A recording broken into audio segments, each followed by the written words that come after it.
इस subscribe button को ignore मत करिए, दबाइए।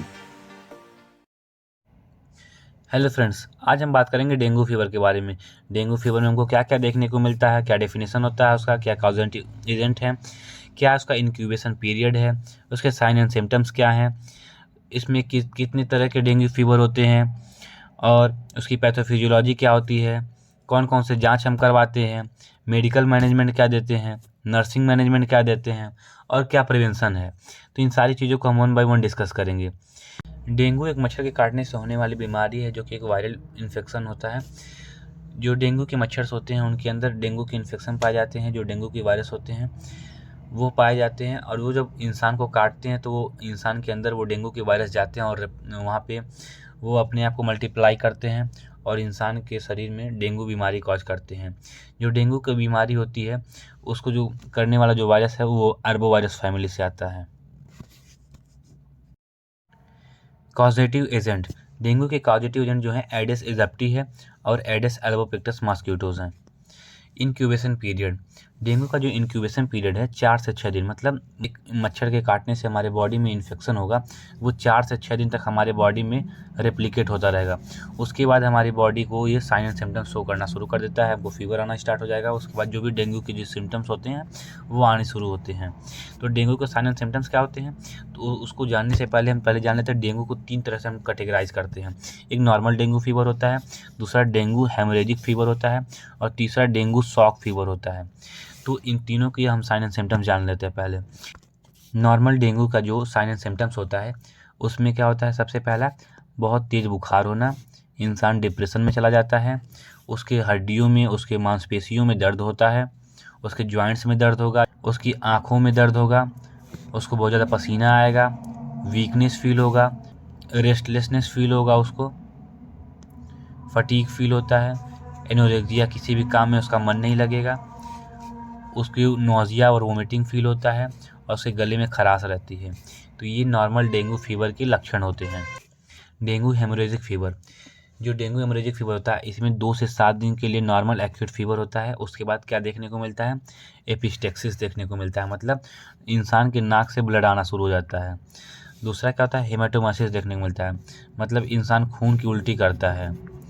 उसके बाद तीसरा क्या देखने को मिलता है, मलीना देखने को मिलता है, मतलब इंसान के स्टूल में ब्लड आ जाता है। ठीक, इंसान के स्टूल में ब्लड आता है। इसके अलावा red spot on chest and arms, उसके हाथों में, मतलब उसके बाहों पे और उसके चेस्ट पर, सीने पर रेड स्पॉट्स देखने को मिलते हैं। थ्रोम्बोसाइटोपिनिया का कंडीशन होता है और डिस्पेप्सिया होता है। थ्रोम्बोसाइटोपिनिया मतलब प्लेटलेट्स बॉडी में बहुत कम हो जाते हैं।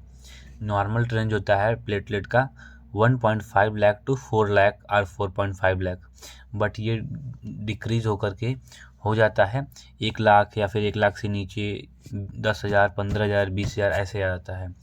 और 20,000 के अगर नीचे आ जाता है तो उस टाइम पर पेशेंट को ब्लड ट्रांसफ्यूजन करना पड़ता है, क्योंकि उस टाइम अगर प्लेटलेट नहीं देंगे तो कोई भी कट होता है तो इंसान का ब्लीडिंग जो होना शुरू होता है वो रुकता नहीं है। उसके अलावा इंटरनल ब्लीडिंग हो जाती है बॉडी में और भी बहुत सारी चीज़ें देखने को मिलती हैं। इसलिए थ्रोम्बोसाइटोपिनिया और इसके अलावा डिस्पेप्सिया, उस इंसान को डाइजेशन की प्रॉब्लम हो जाती है, वो किसी चीज़ को डाइजेस्ट नहीं कर पाता है। तो ये डेंगू हेमरेजिक फीवर के लक्षण हो गए।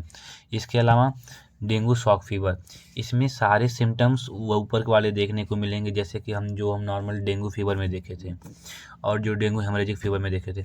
उसके अलावा कोल्ड एक्सट्रीमिटीज़ देखने को मिलती है, मतलब हाथ पैर ठंडे पड़ जाते हैं, उसका ब्लड प्रेशर बहुत डाउन हो जाता है और मेंटल कन्फ्यूजन हो जाता है, मतलब उसका दिमाग काम करना बंद कर देता है। ठीक, अब हम डेंगू इन्फेक्शन का, मतलब हम एक डेंगू फीवर का एक हम पैथोफिजियोलॉजी देख लेते हैं। हमारी नॉर्मली बॉडी में डेंगू इन्फेक्शन होता है, ठीक, तो हमारी बॉडी एंटीबॉडी बनाती है और इन केस अगर री इन्फेक्शन होता है या फिर उस इंसान की जो एंटीबॉडी है उससे लड़ नहीं पा रही हैं तो उस कंडीशन में वायरस जो होता है बॉडी में मल्टीप्लाई करने लगता है। जब वायरस बॉडी में मल्टीप्लाई करता है तो 2 कंडीशन जनरेट होती है वहाँ से, एक जनरेट होती है शॉक फीवर का और दूसरा होती है हेमरेजिक फीवर का। तो जो शॉक फीवर होती है उसकी पहली कंडीशन हम डिस्कस करते हैं। जब वायरस मल्टीप्लिकेशन होने लगता है ब्लड वेसल्स में, ब्लड में, तो उस टाइम क्या होती है, जो ब्लड वेसल्स की परमिएबिलिटी होती है वो हो जाती है, बढ़ जाती है। तो जब परमेबिलिटी बढ़ जाएगी तो ज़्यादा चीज़ें उस ब्लड वेसल्स के आर पार आने जाने लगेंगी। तो जो ब्लड में प्लाज्मा होता है, जो मतलब फ्लूइड पार्ट होता है जो ब्लड का, वो भी बाहर निकलने लगता है, ब्लड वेसल से बाहर निकल जाएगा। तो ऐसे कंडीशन में क्या होता है, हाइपो वॉल्यूम हो जाता है, मतलब जो ब्लड का वॉल्यूम होता है, जो ब्लड का क्वांटिटी हो जाता है वो कम हो जाता है, क्योंकि उसमें से प्लाज्मा तो बाहर निकल गया।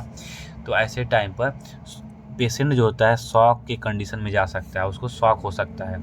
और दूसरा जो होता है रिड्यूस प्लेटलेट्स काफ़ी कम हो जाते हैं, जिसकी वजह से कोआगुलोपैथी होता है। कोआगुलोपैथी मतलब कि उस इंसान के अंदर कोई भी कोआगुलेशन नहीं हो पाएगा। कोई कट लग गया या फिर कोई हेमरेज हो रहा है तो वो इंसान ब्लड क्लॉटिंग नहीं होगा और वहाँ पे ब्लड नहीं रुकेगा, ब्लड बहता ही रहेगा, जिसकी वजह से सीवियर ब्लीडिंग होती है और डेथ कॉज कर सकता है। मतलब शॉक से भी इंसान डेथ में जा सकता है और सीवियर ब्लीडिंग से भी डेथ में जा सकता है, डेथ हो सकती है इस इंसान की। अब हम डायग्नोस्टिक इवैल्यूएशन के बारे में डिस्कस करते हैं। पहले तो हम साइन एंड सिम्टम्स देखेंगे, जो भी हमने साइन सिम्टम्स अभी तक देखे उसको हम देख के डायग्नोस करने का ट्राई करेंगे। उसका फिजिकल एग्जामिनेशन करेंगे, उसका ब्लड एग्जामिनेशन करेंगे। ब्लड एग्जामिनेशन में डेंगू सीरोलॉजी करवाते हैं और सीबीसी चेक करेंगे, क्योंकि थ्रोम्बोसाइटोपेनिया होता है मतलब। और उसके अलावा टीएलसी भी कॉम्प्रेस्ड होता है, मतलब टीएलसी बहुत कम होती है बॉडी में, प्लेटलेट भी बहुत कम हो जाता है। मेडिकल मैनेजमेंट, डेंगू का कोई स्पेसिफिक ट्रीटमेंट नहीं है, इसलिए हम उसको सिम्टोमेटिक ट्रीटमेंट देते हैं। जैसे कि एंटीबायोटिक दे दें, कोई इन्फेक्शन वगैरह हो गया अदर देन डेंगू फीवर, मतलब अदर देन डेंगू के, तो हम उसको एंटीबायोटिक चला देते हैं। एंटीपायरेटिक देते हैं, मतलब ताकि बुखार उसका उतर जाए। एनाल्जेसिक मसल रिलैक्सेंट देते हैं, ताकि उसके जो जॉइंट्स में पेन हो रहे थे, उसके मसल्स में जो पेन हो रहे थे वो रिलैक्स हो जाए, उससे आराम मिले उसको। सीडेटिव देते हैं ताकि इंसान में दर्द कम हो। एंटी डिप्रेसेंट देते हैं ताकि इंसान जो डिप्रेशन में चला गया है वो सही हो जाए, नॉर्मल हो। कोल्ड रिस्पॉन्स देते हैं ताकि फीवर से आराम मिले, फीवर कम हो जाए। आईवी थेरेपी देते हैं ताकि हाइपोवॉल्यूमिक का कंडीशन ना आए। ब्लड ट्रांसफ्यूजन करते हैं ताकि उसको हैमरेज ना हो, ब्लीडिंग ना हो, और उसके बॉडी में जो प्लेटलेट घट गए हैं वो मेंटेन हो जाए। इसके अलावा हम जो नर्सिंग मैनेजमेंट क्या देते हैं, nursing management complete bed rest देंगे। कंप्लीट बेड रेस्ट देने से इंसान रिकवर करता है, और अगर घर पे नहीं हो पाता है, कॉम्प्लिकेशंस आते हैं, तो उसको हम हॉस्पिटलाइज कर देते हैं। आईवी फ्लूइड्स देते हैं ताकि उसकी हाइपोवॉल्यूमिया का जो कंडीशन है वो सुधार हो सके, और उसके अलावा और भी जो जनरल केयर्स होती हैं उनको प्रोवाइड करते हैं। ये रही तो अभी तक तो हमने जो भी मतलब किया इसको ट्रीटमेंट का। अगर हमको इसको प्रिवेंशन करना है, क्योंकि prevention is better than cure, तो प्रिवेंट कैसे करेंगे, हम अपने आप को पर्सनली प्रोटेक्ट करेंगे। मच्छर के ऐसे इन्वायरमेंट में नहीं जाएंगे जहाँ पे बहुत ज़्यादा मच्छर हैं, या फिर हम जहाँ रह रहे हैं वहाँ पे मच्छरों को अलाउ नहीं करेंगे किसी भी तरह से।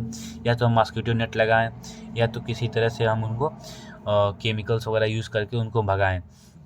दूसरा होता है कि जो एक इन्फेक्टेड पर्सन हो है, एक बार उसको डेंगू हो चुका है हाल ही में, तो उस इंसान को हम फिर से किसी भी हाल में डेंगू मॉस्किटो के टच में नहीं आने देंगे, क्योंकि अगर फिर से उसको बाइट करता है वो डेंगू का मच्छर, तो उस टाइम जो पेशेंट की कॉम्प्लिकेशंस बहुत ज़्यादा बढ़ जाएंगी और उसका बचना मुश्किल हो जाएगा। और सेकंड चीज़, protect yourself from mosquito bite, अपने आप को हमेशा मॉस्किटो बाइट से बचाना है। और ख़ास करके अगर डेंगू एरिया में जहाँ पे बहुत ज़्यादा डेंगू है, वहाँ पर इंसान जो मच्छर होते हैं उनके अंदर अरबो वायरस बहुत ज़्यादा होता है, क्योंकि उनका जो अरबो वायरस का जो लाइफ साइकिल कंप्लीट होता है इंसान और मच्छरों से होता है।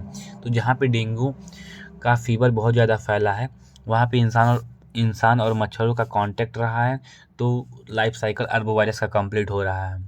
इसलिए अगर हम डेंगू एरिया में जाते हैं तो अपने आप को बचाएंगे ताकि मच्छर ना काटे और हमको डेंगू ना हो। ये है प्रिवेंशन। Thank you.